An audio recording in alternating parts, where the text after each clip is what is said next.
चलो welcome back guys. तीन important topics है ये, स्टैंडर्ड कॉस्टिंग, मार्जिनल कॉस्टिंग और बजटरी कॉस्टिंग। ठीक है, तो स्टैंडर्ड कॉस्टिंग से सीधा सीधा न्यूमेरिकल्स आते हैं। स्टैंडर्ड कॉस्टिंग से कोई थ्योरी वगैरह नहीं आती है, इससे सीधा न्यूमेरिकल्स आते हैं, क्वेश्चन आंसर्स आते हैं। लेकिन हमारे मॉड्यूल में बहुत ज़्यादा थ्योरी दी है, एक ही एक बात रिपीट की है, हम देख लेंगे वो एक बार। तो स्टैंडर्ड कॉस्टिंग होता क्या है, ये ये मैंने आपको एकदम वेरी फर्स्ट लेक्चर जो था हमारा बेसिक्स ऑफ कॉस्टिंग्स, उसमें स्टैंडर्ड कॉस्टिंग का कुछ आइडिया दिया था मैंने कि स्टैंडर्ड कॉस्टिंग होता क्या है, कैसे ऑपरेट होता है, कैसे काम करना है इसमें। वो एक बार और हम देख लेंगे क्या होता है स्टैंडर्ड कॉस्टिंग। तो स्टैंडर्ड कॉस्टिंग में होता क्या है कि हम एक स्टैंडर्ड कॉस्ट डिसाइड कर लेते हैं। स्टैंडर्ड कॉस्ट स्टैंडर्ड कॉस्ट मतलब हम एक कॉस्ट फिक्स कर लेते हैं कि हम अगर बना रहे हैं पेन, तो पेन की कॉस्ट हम पहले ही फिक्स कर लेते हैं कि हमें 8 रुपये का मैन्युफैक्चरिंग कॉस्ट आना चाहिए। उसमें हम ये भी फिक्स कर लेते हैं कि मटेरियल कितना लगने वाला है, लेबर कितना लगने वाला है, ओवरहेड्स कितना लगने वाला है। ठीक है, लेबर टाइम बेसिस पे डिपेंडेंट है, इसका मतलब हम टाइम भी डिसाइड कर लेते हैं। मटेरियल की क्वालिटी एंड क्वांटिटी भी हम डिसाइड कर लेते हैं। तो स्टैंडर्ड कॉस्टिंग मेथड के ज़रिए क्या होता है कि हम हर प्रोडक्ट की, हर सर्विसेज की एक स्टैंडर्ड कॉस्ट पहले से डिसाइड कर लेते हैं। इस प्रोसीजर को कहते हैं स्टैंडर्ड कॉस्टिंग। ठीक है, इस प्रोसीजर को कहते हैं स्टैंडर्ड कॉस्टिंग। ठीक है, तो स्टैंडर्ड कॉस्ट को और क्या क्या नाम दिया है? स्टैंडर्ड कॉस्ट को प्लान्ड कॉस्ट भी कहते हैं। ठीक है, डिटरमाइंड ऑन अ बेस और नंबर ऑफ बेसिस। ठीक है, ये कोई बेस लेते हैं, बेस के जरिए हम स्टैंडर्ड कॉस्ट डिसाइड करते हैं। जैसे कि बेस क्या लेते हैं, हम पिछले साल का डेटा देखते हैं, पिछले साल ऑन एन एवरेज कितनी कॉस्ट आई थी, तो उस हिसाब से ये साल भी उतनी ही कॉस्ट आनी है, या थोड़ा सा जो इन्फ्लेशन वगैरह है उसको एडजस्टमेंट करके। तो कोई बेस लेते हैं, पिछले साल का डेटा बेस लेते हैं, तो ऐसा कुछ बेस लेते हैं। तो standard costing system is widely accepted as it serves a different needs. क्या क्या इससे पर्पज सॉल्व होता है, ये future cost for decision making बता देता है। Standard cost are state after taking all present conditions and future possibilities into consideration.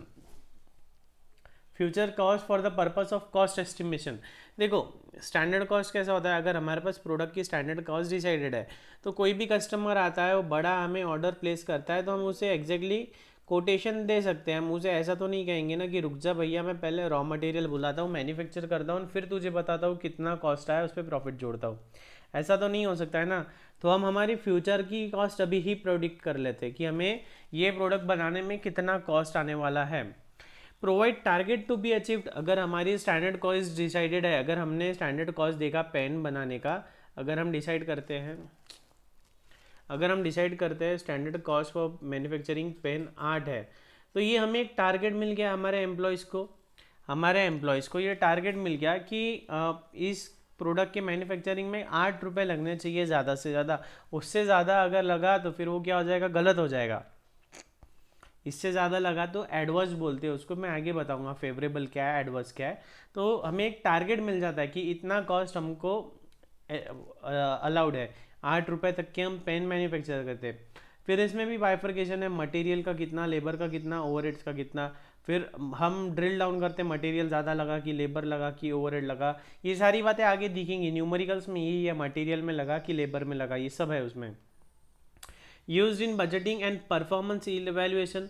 देखो, हम हमारा बजट बनाते हैं कि ये साल हम कितने यूनिट्स मैन्युफैक्चर करने वाले हैं, उस यूनिट्स को मैन्युफैक्चर करने के लिए कितने का मटेरियल लगेगा, कितने का लेबर लगेगा, कितने का ओवरहेड्स लगेगा, ये हम पहले से एस्टिमेट करते हैं। तो बजटिंग, तो ये बजट बनाने में काम आता है। ये डिटेल में हम टॉपिक नंबर 15 में समझेंगे, लास्ट टॉपिक में बजट, पूरा बजट पे ही टॉपिक है। Interim profit measurement. देखो, अब हमारी और एंड इन्वेंट्री वैल्यूएशन। देखो, अब हमें हमारा प्रॉफिट देखना है, तो प्रॉफिट देखने के लिए हमें क्या करना पड़ेगा, हमारी बैलेंस शीट बनाना पड़ेगा, बुक्स क्लोज करना पड़ेगा, साल के अंत में ही हमें हमारा प्रॉफिट पता चलेगा। लेकिन अगर हमारे पास स्टैंडर्ड कॉस्ट का डेटा है, हमारे पास स्टैंडर्ड कॉस्ट है कि ये प्रोडक्ट इतने रुपयों में बनता है, उसमें सब आ गया, मटेरियल, लेबर, ओवरहेड्स, और हमने इतने में बेचा। जैसे कि हमने देखा स्टैंडर्ड कॉस्ट है, स्टैंडर्ड कॉस्ट ऑफ मैन्युफैक्चरिंग 8 रुपये है और सेलिंग प्राइस है हमारी 10, तो हम पता लगा सकते हैं कि हमें 2 रुपीज़ पर यूनिट का प्रॉफिट है, और ये साल हमने 1 लाख यूनिट बेचे, मतलब पिछले 3 महीने में, 4 महीने, जितना भी है, मतलब साल के बीच में। जैसे कि हमें हमारा प्रॉफिट कब पता चलता है, 1 अप्रैल से 31 मार्च, है ना। तो हमें 31 मार्च के बाद हमारा प्रॉफिट पता चलता है, लेकिन हमें यहाँ पे बीच में कभी हमारा प्रॉफिट जानना है तो स्टैंडर्ड कॉस्ट के ज़रिए हम निकाल सकते हैं। इतना ही नहीं, अगर हमको किसी भी पर्टिकुलर डेट पे हमारी इन्वेंट्री की वैल्यू जाननी है, कितना इन्वेंट्री है, तो वो भी स्टैंडर्ड कॉस्ट के ज़रिए हम निकाल सकते हैं, क्योंकि हमें पता है कि 1 यूनिट मैन्युफैक्चर करने का खर्चा 8 रुपये है, और एक्चुअल में कितने हमारे पास रखे हैं, ठीक है। अब ये देखना टाइप्स ऑफ स्टैंडर्ड कॉस्ट, ये एक बार आपने डिटेल में पढ़ना। इसके 1-2 टॉपिक पहले हमने देखा था ना, वो एक्टिवा होती है, उसकी मैक्सिमम स्पीड है 140, तो वो हो गया आइडियल। हम एक्चुअल में चलाते कितने पे, 70 तो 70 की स्पीड पे, तो वो हो गया नॉर्मल। तो वो देखना है आपको एक बार, ideal standard. This represent the level of performance attainable when prices for material and labour are most favourable.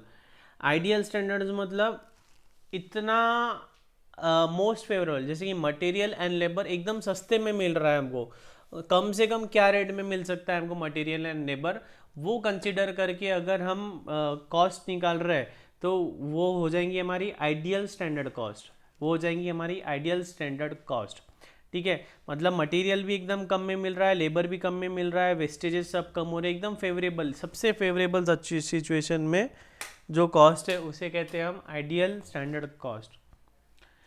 इसको क्रिटिसाइज करते क्यों, क्योंकि ये अनअटेनेबल है, सबसे कम एकदम फेवरेबल कंडीशन तो कभी होगी ही नहीं, ठीक है। और the variances disclosed would be variances from the ideal standard. This would not therefore indicate the extent to which they could have been reasonably and practically avoided. देखो जो वेरिएंसेस निकलेंगे, वेरिएंसेस क्या होता है ये अभी आगे बताऊंगा। तो वेरिएंसेस जो निकलेंगे वो कौन से बेसिस पे निकलेंगे, आइडियल स्टैंडर्ड को ध्यान में देते हुए। लेकिन आइडियल स्टैंडर्ड तो वैसे ही अनअटेनेबल है, तो फिर ये अगर आइडियल स्टैंडर्ड ही अनअटेनेबल है तो वेरिएंस तो ज़्यादा आना ही है, वेरिएंस का फिगर तो ज़्यादा आना ही है। वेरिएंस मतलब क्या होता है, देखो हमारा स्टैंडर्ड कॉस्ट हमने डिसाइड किया था 8, एक्चुअल कॉस्ट आया है हमारा 10, तो वेरिएंस मतलब डिफरेंस कितना आया है 2, ठीक है। आइडियल स्टैंडर्ड कॉस्ट कैसी आएगी, एकदम कम आएगी, सबसे फेवरेबल सिचुएशन 6, तो फिर हमारा वेरिएंस कितना आ जाएगा 4। मतलब वेरिएंस जितना ज़्यादा बड़ा हो रहा है और जितना नेगेटिव साइड जा रहा है उतना गलत है हमारे लिए। तो ये चिंता मत करो, वेरिएंस क्या है ये आगे सब डिटेल में, फेवरेबल अनफेवरेबल क्या है वो सब देखेंगे। There would be no logical method of disposing of this variances, और ये जो वेरिएंस आ रहा है उसका ट्रीटमेंट कैसे देना है ये एक चैलेंज है हमारे लिए, ठीक है। इसके आगे देखते हैं normal standard. These are the standards that may be achieved under normal operating situation. Normally हम एक्टिवा कितने पे चलाते हैं, 60-70 की स्पीड पे, तो नॉर्मली जो अचीवेबल है उसे कहते हैं नॉर्मल स्टैंडर्ड, ठीक है। ये कैसे डिराइव करते हैं, हमारी नॉर्मल इफिशियंसी पे, या हमारा जो पिछले सालों का सेल्स डेटा वगैरह है उसके हिसाब से हम निकालते हैं कि नॉर्मली हम इतना प्रोड्यूस कर सकते हैं और इतनी कॉस्ट पे प्रोड्यूस कर सकते हैं। बेसिक और bogey standard, this standards are used only when they are likely to remain constant और unaltered over a long period of time. तो ये एकदम यूजलेस मेथड है, इसमें कुछ नहीं है। ये बोलते हैं कि अगर लंबे समय तक के हम एक ही स्टैंडर्ड मेंटेन करने वाले, इतना ही यूनिट्स प्रोड्यूस करने वाले हैं, तो ये वाला मेथड यूज़ करना, ये तो मुझे इररिलेवेंट लगता है, ये आपने एक बार पढ़ना है फिर भी बेसिक स्टैंडर्ड क्या है। तो करंट स्टैंडर्ड मतलब जो एक्चुअली आज की डेट में मैनेजमेंट को लगता है कि इतने रुपीज़ में हम प्रोड्यूस कर सकते हैं, हमारा इतना कॉस्ट हो सकता है। करंट स्टैंडर्ड एक्चुअली कितना हमारा प्रोडक्शन कॉस्ट आ रहा है, एक्चुअली जो हमने एंटिसिपेट किया, एक्चुअल स्टैंडर्ड जो हमने स्टेट किया उसको कहते हैं करंट स्टैंडर्ड। अब प्रोसेस ऑफ स्टैंडर्ड कॉस्टिंग क्या है, सिंपल है। सबसे पहले हम स्टैंडर्ड डिसाइड करते हैं। स्टैंडर्ड हमने डिसाइड किया 8 रुपये पर यूनिट पर पेन की कॉस्ट आ रही, ये हमने स्टैंडर्ड सोचा था इतनी आनी चाहिए, लेकिन आ कितनी रही है, ascertainment of actual cost. Actual cost 6 रुपये भी आ सकती है, एक्चुअल कॉस्ट 10 रुपये भी आ सकती है, एक्चुअल कॉस्ट 8 रुपये भी आ सकती है। फिर बाद में हम क्या करेंगे, कंपेयर करेंगे एक्चुअल को और स्टैंडर्ड को, मतलब ये 8, ये पहले पॉइंट को और दूसरे पॉइंट को कंपेयर करेंगे, ठीक है। अब हमने सोचा था 8, आ रही है 6, मतलब 2 रुपये कम लगे, तो 2 रुपये कम लगे मतलब 2 रुपये की सेविंग है, तो इससे हम कहेंगे फेवरेबल। इसे क्या कहेंगे हम, फेवरेबल, स्टैंडर्ड वर्ड है फेवरेबल। हमने सोचा था 8, लगी है 8, तो मतलब वेरिएंस कुछ आया क्या, नहीं, कुछ भी वेरिएंस नहीं आया, तो ये कुछ भी नहीं है, ये जैसा सोचा था वैसा ही हुआ। हमने सोचा था 8, लगी है 10, मतलब ₹2 ज़्यादा लग गए, ₹2 ज़्यादा लग गए, तो ये क्या हुआ, नुकसान वाला हुआ, तो इसे हम कहेंगे एडवर्स। जब पैसे कम लग रहे हैं तो वो होता है फेवरेबल, जब पैसे ज़्यादा लग रहे हैं तो वो होता है एडवर्स। ठीक है, तो हम कंपेयर किए, कंपेयर करने के बाद में हम क्या करेंगे, रीज़न निकालेंगे फॉर वेरिएंसेस। हमने सोचा था 8 और लगे 8, फिर तो कोई चिंता की बात ही नहीं है, लेकिन हमने सोचा था 8 रुपये में बनना चाहिए और बना है वो 10 रुपयों में। तो ये जो 2 रुपये ज़्यादा लगे हैं, ये 2 रुपये ज़्यादा क्यों लगे हैं, हमको उसका रीज़न निकालना पड़ेगा। हमें इसका रीज़न ढूंढ के निकालना पड़ेगा कि ये 2 रुपये ज़्यादा क्यों लग रहे हैं।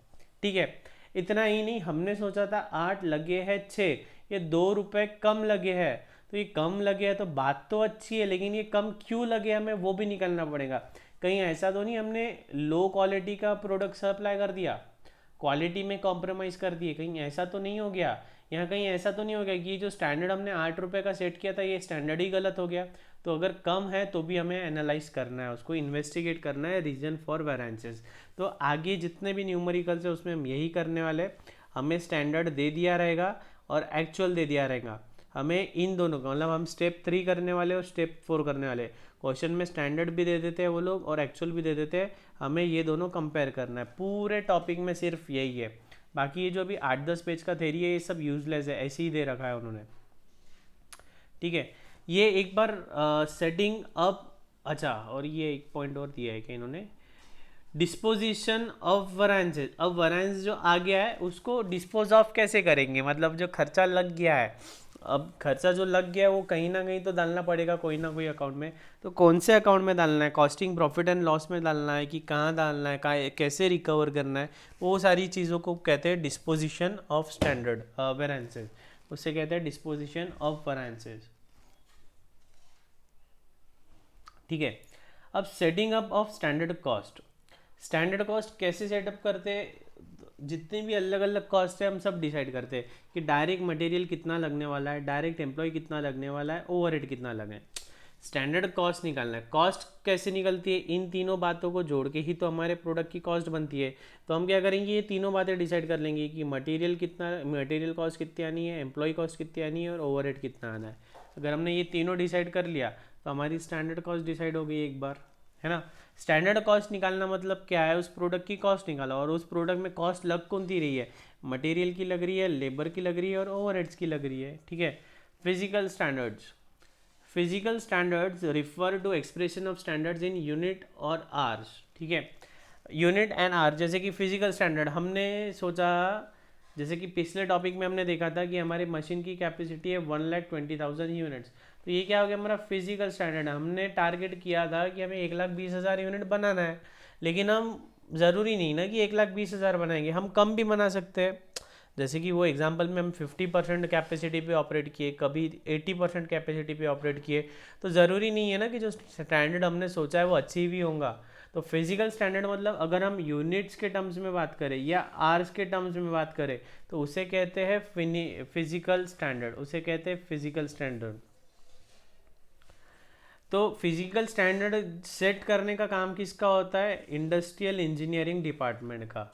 ठीक है, इंजीनियरिंग डिपार्टमेंट डिसाइड करता है कि स्टैंडर्ड यूनिट्स कितने प्रोड्यूस करना है या कितने घंटे काम करना है। Companies operating plan, final output to be produce, material specification, ये सारी बातों को वो ध्यान में रखना है कि हमें कितना ऑपरेट करना है, आउटपुट कितने बनाने हैं, मटेरियल कौन सी क्वालिटी का यूज़ करना है, कौन से प्रपोर्शन में मटेरियल को मिक्स करना है, अगर बहुत सारे मटेरियल यूज़ करना पड़ता है तो कौन सी मेथड से बनाना है, लेबर स्किल है या अनस्किल्ड है, ये सारी बातों को कंसिडर करके जो हमारा इंडस्ट्रियल इंजीनियरिंग डिपार्टमेंट होता है वो हमारा स्टैंडर्ड डिसाइड करता है फिजिकल, कि हम इतने यूनिट्स बना सकते हैं, इतने यूनिट्स हम बना सकते हैं या इतने आवर्स हम काम कर सकते हैं, इतना आउटपुट हम दे सकते हैं। ठीक है, procedure of setting material quantity standard. ठीक है, तो the following procedure is usually followed for setting material quantity standards. Standardization of products. At this phase products to be produce are decided based on production plan and customers order. देखो कैसा होता है कि हम अपनी मर्जी से कुछ प्रोड्यूस नहीं करते, हम देख लेते हैं कि हम कितना प्रोड्यूस कर सकते हैं और कितना प्रोड्यूस करके सेल कर सकते हैं। तो हम प्रोडक्शन प्लान कैसे डिसाइड करते हैं कि हमें कितने ऑर्डर मिल सकते हैं या क्या डिमांड है उस प्रोडक्ट की।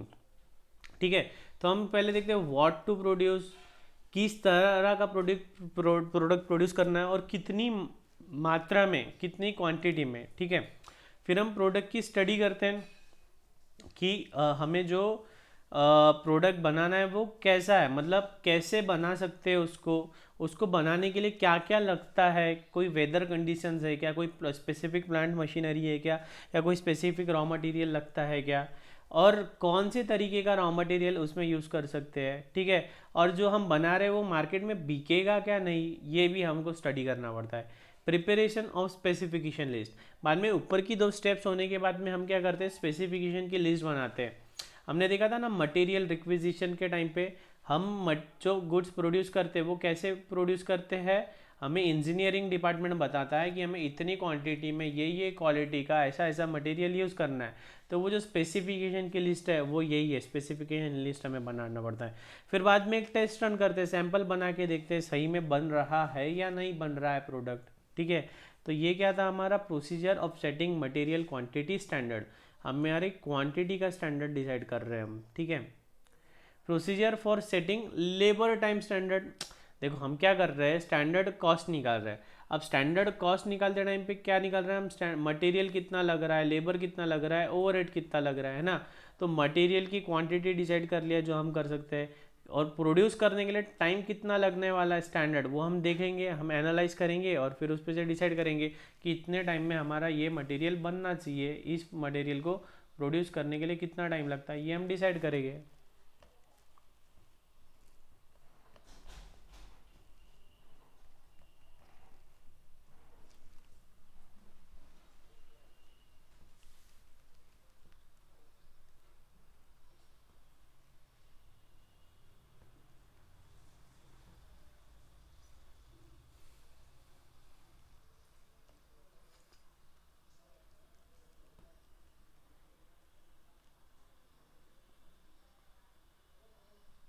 Standardisation of product and product study is carried out as explain about. पहले हम प्रोडक्ट का स्टडी कर लेते हैं, बाद में लेबर स्पेसिफिकेशन देखते हैं किस तरह का लेबर लगने वाला है, हमें स्किल्ड अनस्किल्ड, उसमें नॉर्मल वेस्टेज ऑफ टाइम कितना लगने वाला है, ये सारी चीज़ों को हम कंसिडर कर लेते हैं। बाद में एक मेथड, स्टैंडर्डाइज मेथड हम सिलेक्ट करते हैं कि selection of proper machines to use proper sequence and method of operations. Manufacturing layout, a plan of operation for each product listing the operations to be perform. Manufacturing का layout होता है, जैसे कि हमने पहले टॉपिक में देखा था कि हमारा एक लेआउट होना चाहिए। ऐसा नहीं चाहिए होना चाहिए कि रॉ मटेरियल यहाँ आया, फिर ये मशीन पे गया, फिर यहाँ से इस मशीन पे आया, फिर यहाँ से इस मशीन पे आया, फिर यहाँ गया, ऐसा गया, ऐसा ऐसा नहीं होना चाहिए। एक प्रॉपर लेआउट बनना चाहिए, रॉ मटेरियल यहाँ आया तो यहाँ पे स्टोर होना चाहिए, फिर यहीं से एक मशीन, दूसरी मशीन, तीसरी मशीन, ऐसा चेन बनी रहनी चाहिए। मटेरियल हैंडलिंग का कॉस्ट कम से कम आना चाहिए। वही ये जो पॉइंट बोला, टाइम एंड मोशन स्टडीज़, जो हमने सेकेंड टॉपिक में देखा था मटेरियल में। ट्रेनिंग एंड ट्रायल, बाद में वर्कर्स को, एम्प्लॉयज़ को ट्रेनिंग देना पड़ता है हमें कि ऐसे ऐसे बनाना है प्रोडक्ट। ठीक है, उसके बाद देंगे procedure for setting overheads, overhead कितना लगना है। ठीक है, तो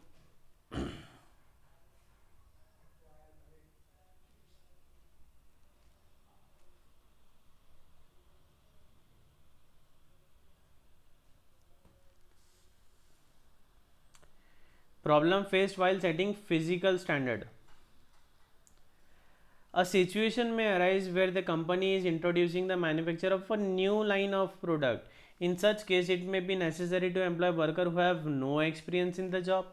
This creates a problem of setting standard time because it is necessary to make adjustment for the inexperience of worker. देखो कभी कभी ऐसा होता है कि हम कोई प्रोडक्ट पहली बार ही बना रहे हैं, तो पहली बार ही बना रहे हैं तो हमें पता नहीं है ना कि उसे कितना टाइम लगने वाला है। और ऐसा भी हो सकता है अगर हम वो प्रोडक्ट ही पहली बार बना रहे हैं तो हमारे जो वर्कर्स है वो भी इनएक्सपीरियंस है उस प्रोडक्ट को बनाने में, तो वो कितना टाइम लेंगे, नॉर्मल से भी ज़्यादा टाइम ले सकते हैं, है ना। तो ऐसा हो सकता है। Changes in technology may necessitate installation of sophisticated machine. When such machines are installed, the precise estimation of output and standard of efficiency achievable will pose a problem until after a long time when the working conditions are settled. जैसे कि हमने production का method change कर दिया, machine वगैरह ला लिया, तो हम फिर से स्टैंडर्ड बता नहीं सकते कि मशीन कितना आउटपुट देने वाली है। जितना कंपनी वाले बोलते हैं उतना आउटपुट देगी भी नहीं देंगी भी, मेंटेनेंस निकलता है, रिपेयर्स निकलता है। Often manufacturers prefer to product diversification to improve profitability. One of the most important problems that arises with the proposed change in product is resetting of production facilities. देखो, हम ऐसा तो नहीं है ना कि कोई एक ही प्रोडक्ट का बिजनेस करते हैं, हम एक साथ में 3 4 5 6 चीज़ें बनाते हैं अलग अलग। अगर हम पेन बना रहे हैं तो अलग अलग मॉडल के पेन बनाएंगे। अब इसमें एक प्रॉब्लम क्या हो जाता है कि अभी मशीन बना रही है, समझ लो मॉडल ए के पेन बना रही है। अब क्या होता है, अब हमें मॉडल ए से मॉडल बी पे शिफ्ट होना है ना, तो पूरा मशीन बंद करना पड़ता है, उसकी डाइज वगैरह चेंज करनी पड़ती है, सेटिंग चेंज करनी पड़ती है, मशीन को क्लीन करना पड़ता है। तो ऐसे में क्या होता है, टाइम वेस्ट होता है।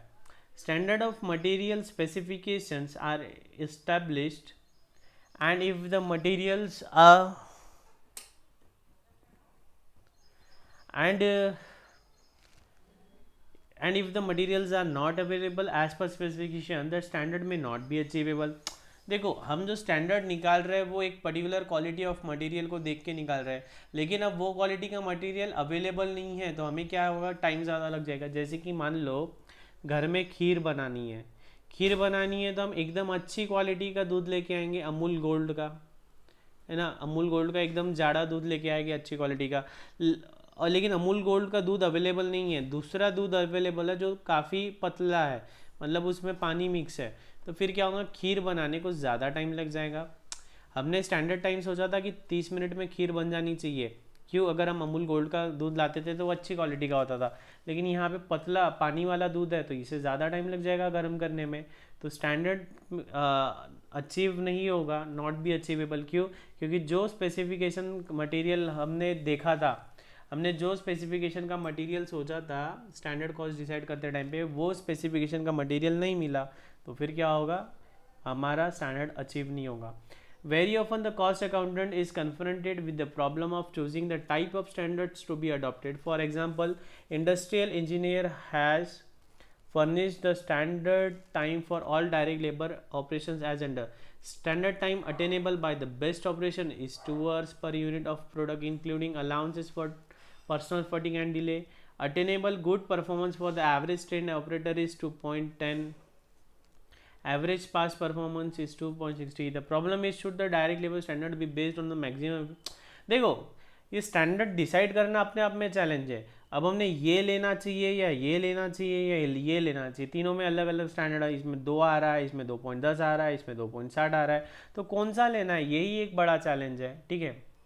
प्राइस और rate standard, actual average or mean price expected to prevail during the coming period, say 1 year. Normal prices expected to prevail during a cycle of season which may be of a number of years. देखो, अब हम आगे जब पढ़ेंगे numericals तब आपको समझ में आएगा ये क्यों कर रहे हैं हम।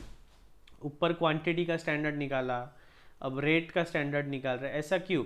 देखो, हमारा कॉस्ट कैसे निकलेगा, क्वांटिटी इंटू रेट, हमारे उस मटेरियल कॉस्ट निकलेगा, है ना।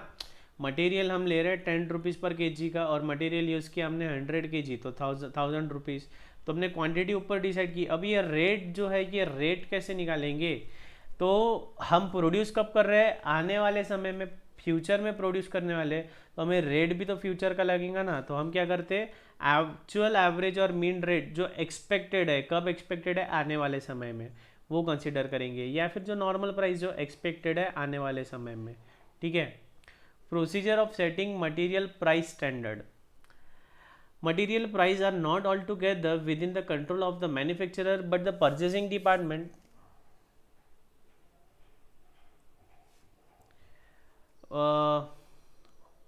Material prices are not altogether within the control of the manufacturer but the purchasing department, on being apprised of production quantities required, should be able from his knowledge of current market condition and trend to state with reasonable accuracy price for the constituent items. The standard for prices of material should be based on the following factors. If required fluctuations are small and are not serious, stock of material on hand and the prices at which they are held, the prices of which order for future deliveries, minimum support price, anticipated fluctuation in price. मतलब हम product क्या price में cell कर सकते हैं वो हमें सोचना होगा, डिसाइड करना होगा। वो कैसे डिसाइड करते हैं, हमारी प्रोडक्शन कॉस्ट के ज़रिए, हमारे पास कितना फिनिश गुड्स रेडी है, ये सारी बातों को ध्यान में देते हुए वो डिसाइड करना पड़ता है।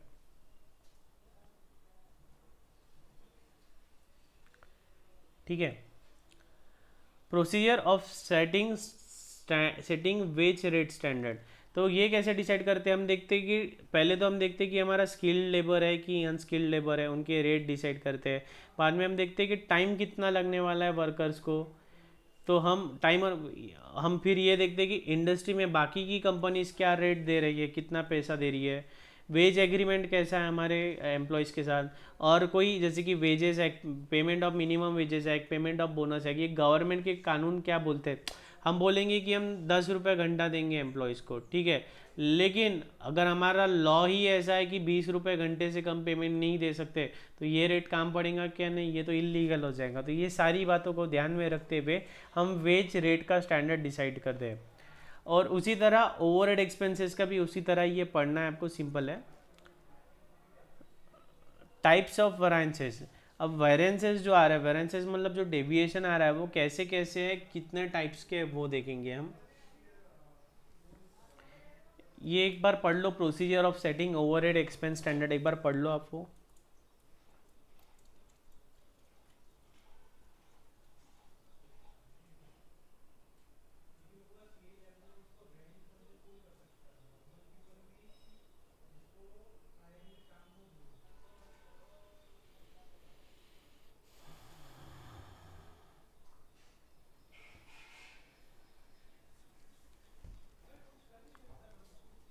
पॉज करके पढ़ लो एक बार आप वो।